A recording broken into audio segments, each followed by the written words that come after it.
Indian civil defence code यानी कि भारतीय नागरिक सुरक्षा संहिता ने क्रिमिनल प्रोसीजर कोड 1973 की जगह ले ली। इसके दो महत्वपूर्ण बदलावों पर ध्यान देना जरूरी है। नया इंडियन सिविल डिफेंस कोड कानून बता रहा है कि संज्ञेय मामलों में पुलिस को एफआईआर दर्ज करने से पहले 14 दिनों तक जांच का अधिकार है। साथ ही किसी आरोपी के खिलाफ मामला बनाने से पहले ही उसकी सुनवाई का अधिकार है, यानी कि 14 दिनों में पुलिस आरोपी से उसका पक्ष जानेगी, अपनी जांच करेगी और तब उसके बाद एफआईआर दर्ज होगी। वहीं इंडियन सिविल डिफेंस कोड कहता है कि धारा 173(3) के तहत संज्ञेय अपराधों में जहां सजा 3 साल से अधिक लेकिन 7 साल से कम है, एक पुलिस अधिकारी को प्रारंभिक जांच करने के लिए 14 दिनों की अनुमति है। उसके बाद वो एफआईआर दर्ज करे और फिर मामले की जांच आगे बढ़ाए, लेकिन उसे अपराध की प्रकृति और गंभीरता पर विचार करते हुए ऐसा करना होगा।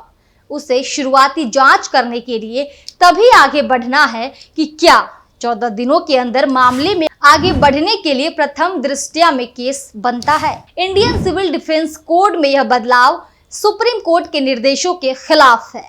यह बदलाव ललिता कुमारी बनाम उत्तर प्रदेश राज्य मामलों में 2013 के सुप्रीम कोर्ट के ऐतिहासिक फैसले के भी खिलाफ है, जिसमें सुप्रीम कोर्ट ने साफ शब्दों में कहा कि पुलिस के लिए एफआईआर दर्ज करना अनिवार्य है। बिना देरी के एफआईआर दर्ज करना ललित कुमारी गाइडलाइंस के बाद से कई मामलों में सुप्रीम कोर्ट द्वारा बार बार दोहराया गया एक निर्देश है। वहीं दूसरा मामला सुप्रीम कोर्ट ने 2004 में उड़ीसा राज्य बनाम देवेंद्र नाथ पाधी मामले में अपने फैसले में कहा था कि मुकदमे के आरोप तय करने के चरण के दौरान आरोपी को अपनी बेगुनाही साबित करने के लिए दस्तावेज पेश करने का अधिकार नहीं है। जज केवल अभियोजन पक्ष द्वारा प्रस्तुत मटेरियल पर विचार कर सकता है ताकि आरोप निर्धारण चरण में मिनी ट्रायल से बचा जा सके। इंडियन सिविल डिफेंस कोड प्रावधान जज के लिए उन अपराधों में संज्ञान लेने की गुंजाइश को भी प्रतिबंधित करता है जहां आरोपी एक सरकारी अधिकारी है और आरोप है कि अपराध उसके आधिकारिक कार्य की जिम्मेदारी निभाने के दौरान किया गया है। जज ऐसे मामलों में तब तक संज्ञान नहीं ले सकता जब तक आरोपी लोक सेवक को उस स्थिति के बारे में दावा करने का अवसर नहीं दिया जाता जिसके कारण यह कथित घटना हुई और उसका वरिष्ठ अधिकारी घटना के तथ्यों और परिस्थितियों वाली एक रिपोर्ट पेश नहीं करता।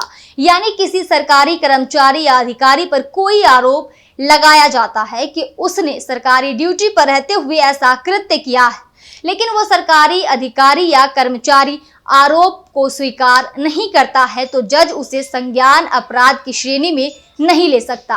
साथ ही उस कर्मचारी या अधिकारी से ऊपर के अधिकारी की रिपोर्ट भी ऐसे मामलों में देखी जाएगी। आमतौर पर सरकारी अधिकारी अपने ही लोगों को सबसे पहले बचाते हैं। ऐसे में इंडियन सिविल डिफेंस कोड कानून की इस कमजोरी का फायदा हर कोई उठाएगा। कुल मिलाकर इंडियन सिविल डिफेंस कोड कानून में कई पेचीदगी सामने आ गई। वक्त के साथ जब इनमें संशोधन होंगे तभी नया कानून स्पष्ट हो सकेगा। अदालतों में वकील और जजों के बीच इंडियन सिविल डिफेंस कोड के प्रावधान टकराव और बढ़ाएंगे। ये जानकारी आपको कैसी लगी? कमेंट सेक्शन में हमें जरूर बताएं। देखते रहिए दी घंटा। शुक्रिया।